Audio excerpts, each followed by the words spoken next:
Alright, well the volume control was broken on my Seeburg SMC1 Disco Jukebox. When you turned the volume up or down, it just made a loud volume scratching noise from the speakers. It was very loud and noisy, and the only thing you could do is you could push the volume knob sideways to lower the volume to a reasonable level, but turning it just didn't do anything.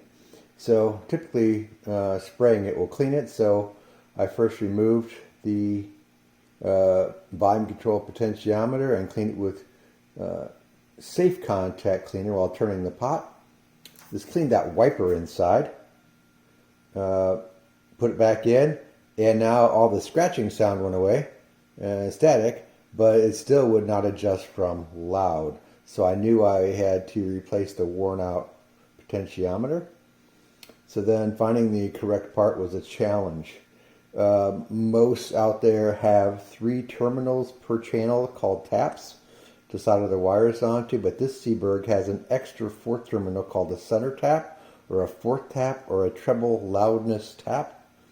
This unique potentiometer is just challenging to find at a reasonable price. I found a $15 new old stock and put it on and reinstalled, and it worked great. So I wanted to show you that real quick here. The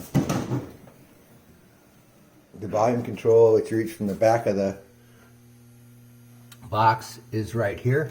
Unbolts with a couple of standard Seeburg nuts. And you can see the new one that I soldered in. This is the new one right here. And it's got 8 wires going into it. And it runs over here and plugs into the side of the SPH3 amplifier.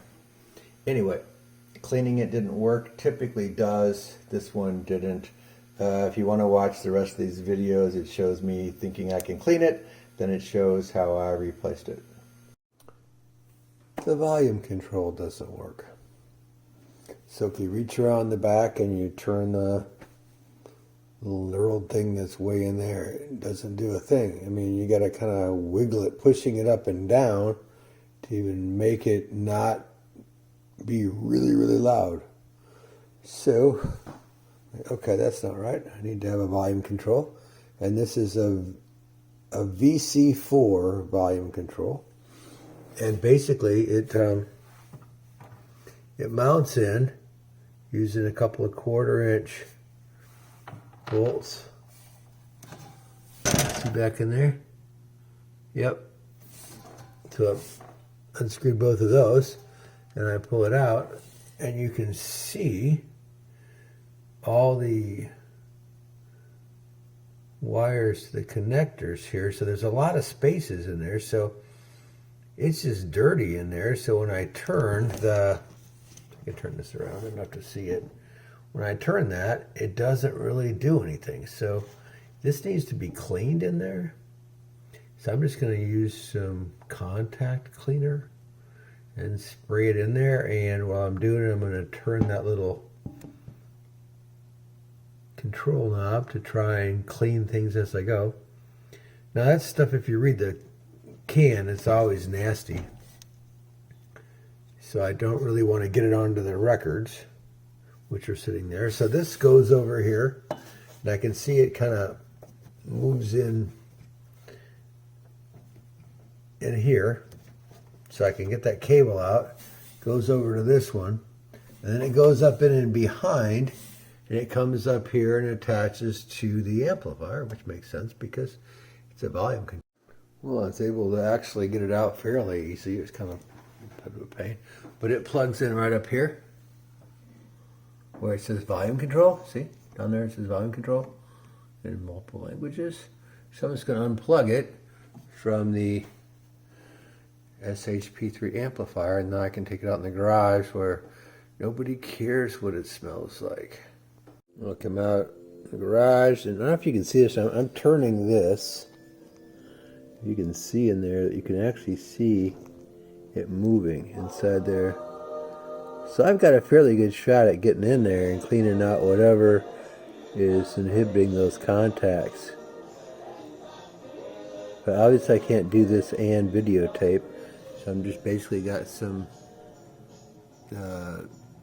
contact cleaner sprayed. I'm just going to give it a little shot, and I'm wearing a nitrile glove just because I don't feel like wearing it. And just turning it and hopefully just cleaning it out. Alright, well, I sprayed it a few times and turned things around back and forth and dripped a lot of it out, and man, this place smells bad. While I was at it, I went ahead and cleaned the contacts there for that reject switch, which is those two wires there. There's a reject switch right there. So I cleaned those contacts while I was at it down inside of there. And yeah, let's just hope I did it. Alright, so I had cleaned this and it didn't work. So now it's time to replace the volume control on it. So I went off and found another 6-pin. So it's got 3 on one side and 1 on the back side here. We've already talked about why this is that one. So anyway, now it's time to just change it out. You'll see this is a lot smaller comparison, you know, but hey, it's got the right number of pins, so that's all I care about. I was going to just take it out and do it easily, but I noticed that there's this right here. This is all ground, so that's a ground, and it's basically soldered these two grounds together. It's also a ground that goes over here and is under there, and that's kind of riveted in, which goes to your reject switch.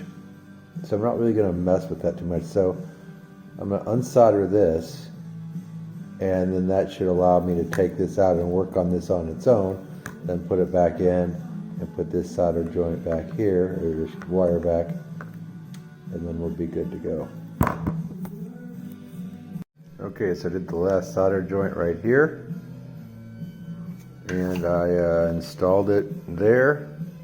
Got little pieces sticking through there to hold it.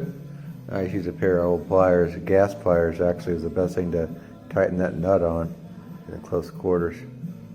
Alright, so I soldered them, and these 4 leads right here are just really close together, so I put a little bit of color-coded heat shrink tubing for the wires just so that there's no way they can touch. Of course, the black doesn't matter.